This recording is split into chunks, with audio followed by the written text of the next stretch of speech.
ओम शांति। आज 16 अक्टूबर 2020 की बाबा की साकार मुरली है। बाबा ने कहा, मीठे बच्चे, तुम्हें संगम पर सेवा करके गायन लायक बनना है।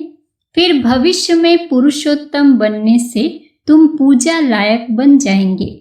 प्रश्न है, कौन सी बीमारी जड़ से समाप्त हो तब बाप की दिल पर चढ़ेंगे? उत्तर है, पहला, देह अभिमान की बीमारी। इसी देह अभिमान के कारण सभी विकारों ने महारोगी बनाया है। ये देह अभिमान समाप्त हो जाए तो तुम बाप की दिल पर चढ़ो।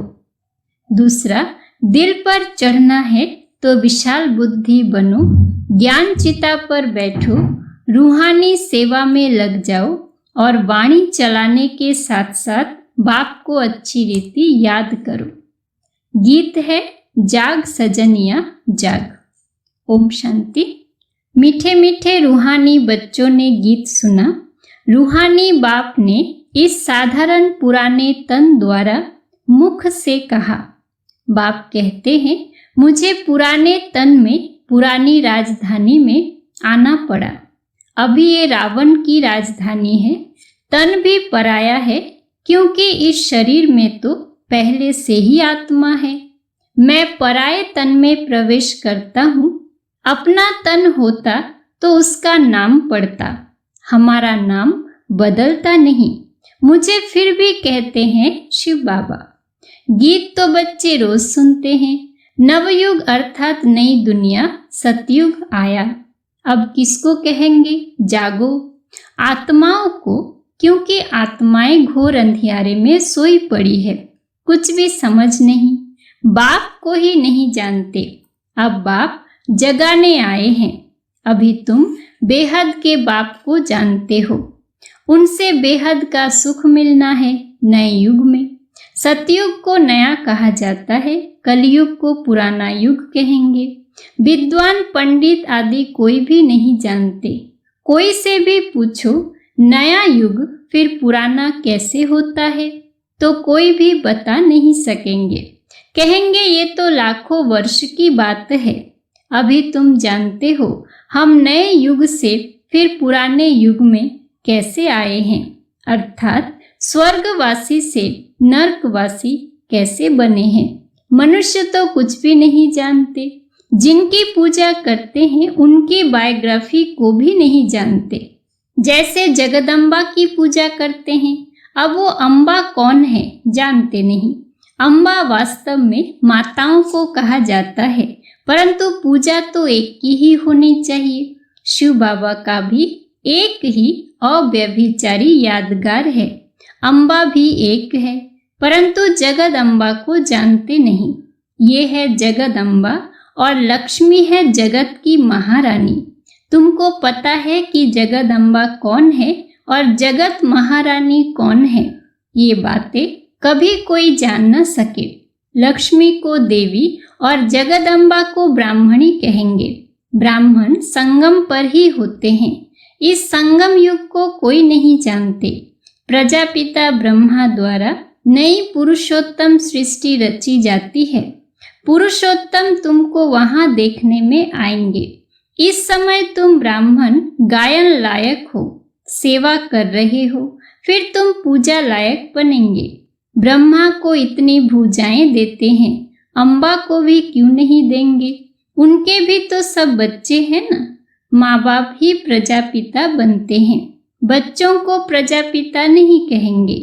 लक्ष्मी नारायण को कभी सतयुग में जगत पिता जगत माता नहीं कहेंगे। प्रजापिता का नाम बाला है। जगत पिता और जगत माता एक ही है, बाकी है उनके बच्चे। अजमेर में प्रजापिता ब्रह्मा के मंदिर में जाएंगे तो कहेंगे बाबा, क्योंकि है ही प्रजापिता। हद के पिताएं बच्चे पैदा करते हैं तो वो हद के प्रजापिता ठहरे। ये है बेहद का। शिव बाबा तो सब आत्माओं का बेहद का बाप है। ये भी तुम बच्चों को कॉन्ट्रास्ट लिखना है। जगदम्बा सरस्वती है एक। नाम कितने रख दिए हैं, दुर्गा, काली आदि। अम्बा और बाबा के तुम सब बच्चे हो, ये रचना है ना। प्रजापिता ब्रह्मा की बेटी है सरस्वती, उनको अम्बा कहते हैं। बाकी है बच्चे और बच्चियां, है सब एडप्टेड। इतने सब बच्चे कहाँ से आ सकते हैं? ये सब है मुख वंशावली। मुख से स्त्री को क्रिएट किया तो रचयिता हो गया। कहते हैं ये मेरी है, मैंने इनसे बच्चे पैदा किए हैं। ये सब है एडप्शन। ये फिर है ईश्वरीय मुख द्वारा रचना। आत्माएं तो है ही, उनको एडप्ट नहीं किया जाता है। बाप कहते हैं तुम आत्माएं सदैव मेरे बच्चे हो। फिर अभी मैं आकर प्रजापिता ब्रह्मा द्वारा बच्चों को एडप्ट करता हूँ। बच्चों अर्थात आत्माओं को नहीं एडप्ट करते, बच्चे और बच्चियों को करते हैं। ये बड़ी सूक्ष्म समझने की बातें हैं। इन बातों को समझने से तुम ये लक्ष्मी नारायण बनते हो। कैसे बने ये हम समझा सकते हैं। क्या ऐसे कर्म किए जो ये विश्व के मालिक बने? तुम प्रदर्शनी आदि में भी पूछ सकते हो। तुमको मालूम है इन्होंने ये स्वर्ग की राजधानी कैसे ली? तुम्हारे में भी यथार्थ रीति हर कोई नहीं समझा सकते। जिनमें दैवी गुण होंगे, इस रूहानी सर्विस में लगे हुए होंगे, वो समझा सकते हैं। बाकी तो माया की बीमारी में फंसे रहते हैं। अनेक प्रकार के रोग हैं, देहो अभिमान का भी रोग है। इन विकारों ने ही तुमको रोगी बनाया है। बाप कहते हैं मैं तुमको पवित्र देवता बनाता हूँ। तुम सर्वगुण संपन्न पवित्र थे, अभी पतित बन गए हो। बेहद का बाप ऐसे कहेंगे। इसमें निंदा की बात नहीं, ये समझाने की बात है। भारतवासियों को बेहद का बाप कहते हैं मैं यहाँ भारत में आता हूँ। भारत की महिमा तो अपरम अपार है। यहाँ आकर नरक को स्वर्ग बनाते हैं, सबको शांति देते हैं। तो ऐसे बाप की भी महिमा अपरम अपार है, पारावार नहीं। जगदम्बा और उनकी महिमा को कोई भी नहीं जानते। इनका भी कॉन्ट्रास्ट तुम बता सकते हो। ये जगदम्बा की बायोग्राफी, ये लक्ष्मी की बायोग्राफी। वही जगदम्बा फिर लक्ष्मी बनती है, फिर लक्ष्मी 184 जन्मों के बाद जगदम्बा होगी। चित्र भी अलग अलग रखने चाहिए। दिखाते हैं लक्ष्मी को कलश मिला, परंतु लक्ष्मी फिर संगम पर कहाँ से आई? वो तो सतयुग में हुई है। ये सब बातें बाप समझाते हैं। चित्र बनाने के ऊपर जो मुकर्रर है उनको विचार सागर मंथन करना चाहिए, तो फिर समझाना सहज होगा। इतनी विशाल बुद्धि चाहिए तब दिल पर चढ़े। जब बाबा को अच्छी रीति याद करेंगे, ज्ञान चिता पर बैठेंगे, तब दिल पर चढ़ेंगे। ऐसे नहीं कि जो बहुत अच्छी वाणी चलाते हैं वो दिल पर चढ़ते हैं। नहीं, बाप कहते हैं दिल पर अंत में चढ़ेंगे। नंबरवार पुरुषार्थ अनुसार जब देह अभिमान खत्म हो जाएगा।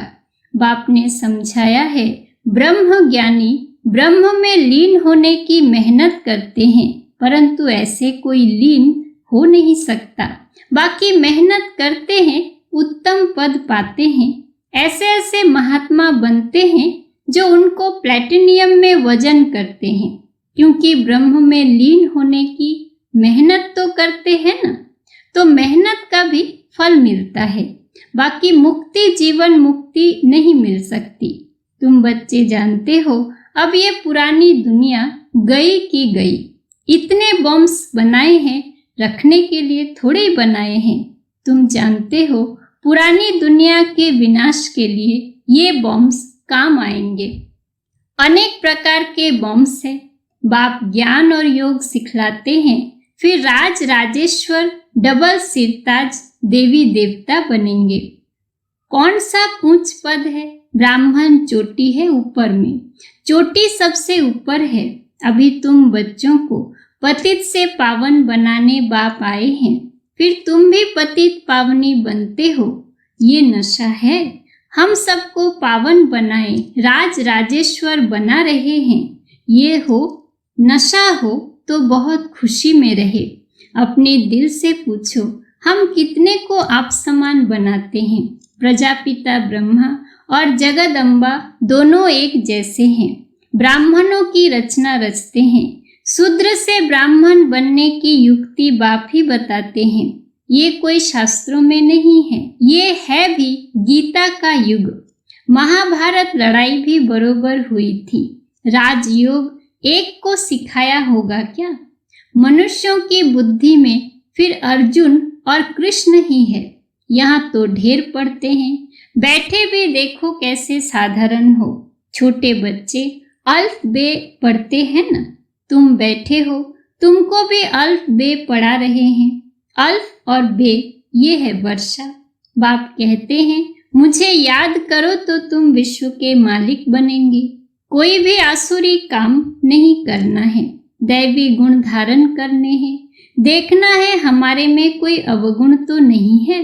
मैं निर्गुण हारे में कोई गुण नहीं।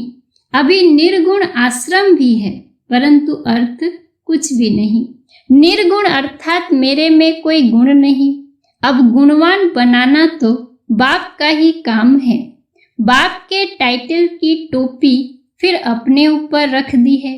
बाप कितनी बातें समझाते हैं, डायरेक्शन भी देते हैं। जगदम्बा और लक्ष्मी का कॉन्ट्रास्ट बनाओ। ब्रह्मा सरस्वती संगम के, लक्ष्मी नारायण सतयुग के। ये चित्र है समझाने के लिए। सरस्वती ब्रह्मा की बेटी है, पढ़ते हैं मनुष्य से देवता बनने के लिए। अभी तुम ब्राह्मण हो, सतयुगी देवता भी मनुष्य ही है, परंतु उन्हों को देवता कहते।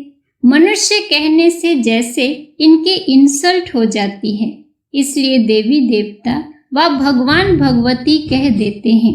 अगर राजा रानी को भगवान भगवती कहे तो फिर प्रजा को भी कहना पड़े, इसलिए देवी देवता कहा जाता है। त्रिमूर्ति का चित्र भी है। सतयुग में इतने थोड़े मनुष्य, कलयुग में इतने बहुत मनुष्य, वो कैसे समझाए? इसके लिए फिर गोला भी जरूर चाहिए। प्रदर्शनी में इतने सबको बुलाते हैं, कस्टम कलेक्टर को तो कभी कोई ने निमंत्रण नहीं दिया है। तो ऐसे ऐसे विचार चलाने पड़े, इसमें बड़ी विशाल बुद्धि चाहिए। बाप का तो रिगार्ड रखना चाहिए। हुसैन के घोड़े को कितना सजाते हैं, पटका कितना छोटा होता, घोड़ा कितना बड़ा होता है। आत्मा भी कितनी छोटी बिंदी है, उनका श्रृंगार कितना बड़ा है। ये अकाल मूरत का तखत है ना। सर्वव्यापी की बात भी गीता से उठाई है। बाप कहते हैं मैं आत्माओं को राजयोग सिखलाता हूँ, फिर सर्वव्यापी कैसे होंगे? बाप टीचर गुरु सर्वव्यापी कैसे होंगे? बाप कहते हैं मैं तो तुम्हारा बाप हूँ, फिर ज्ञान सागर हूँ। तुमको बेहद की हिस्ट्री ज्योग्राफी समझने से बेहद का राज्य मिल जाएगा। दैवी गुण भी धारण करने चाहिए। माया एकदम नाक से पकड़ लेती है, चलन गंदी हो पड़ती है। फिर लिखते हैं ऐसी ऐसी भूल हो गई, हमने काला मुंह कर लिया। यहाँ तो पवित्रता सिखाई जाती है। फिर अगर कोई गिरेंगे भी तो फिर उसमें बाप क्या कर सकते हैं?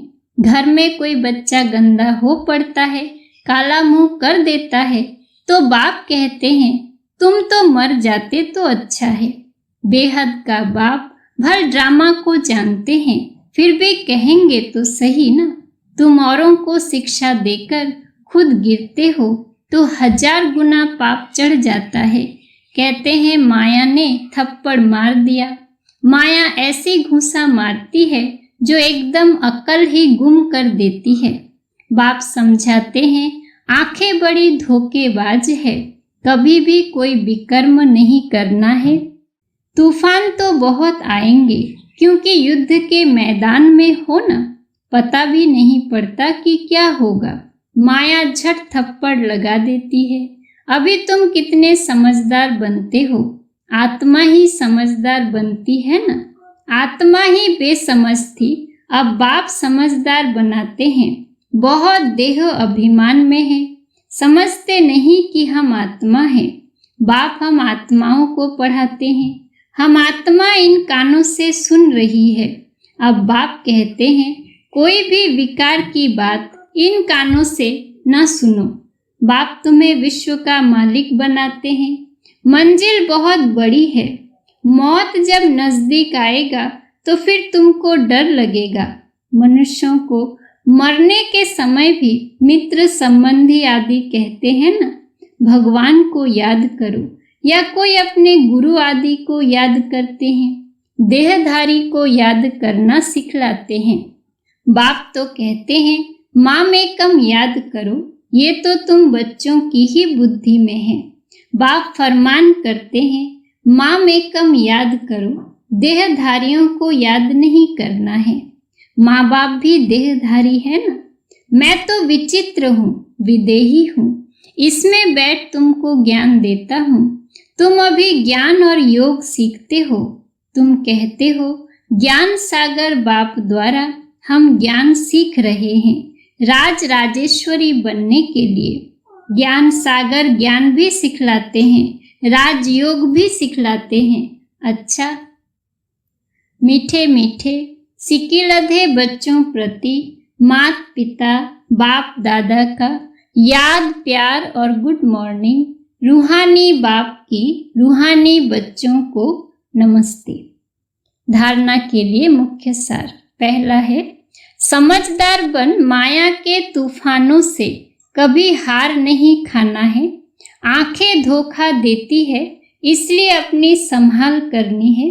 कोई भी विकारी बातें इन कानों से नहीं सुननी है। दूसरा, अपने दिल से पूछना है कि हम कितनों को आप समान बनाते हैं। मास्टर पतित पावनी बन सबको पावन राज राजेश्वर बनाने की सेवा कर रहे हैं। हमारे में कोई अवगुण तो नहीं है। दैवी गुण कहाँ तक धारण किए हैं। वरदान है, सभी को ठिकाना देने वाले रहम दिल बाप के बच्चे रहम दिल भव।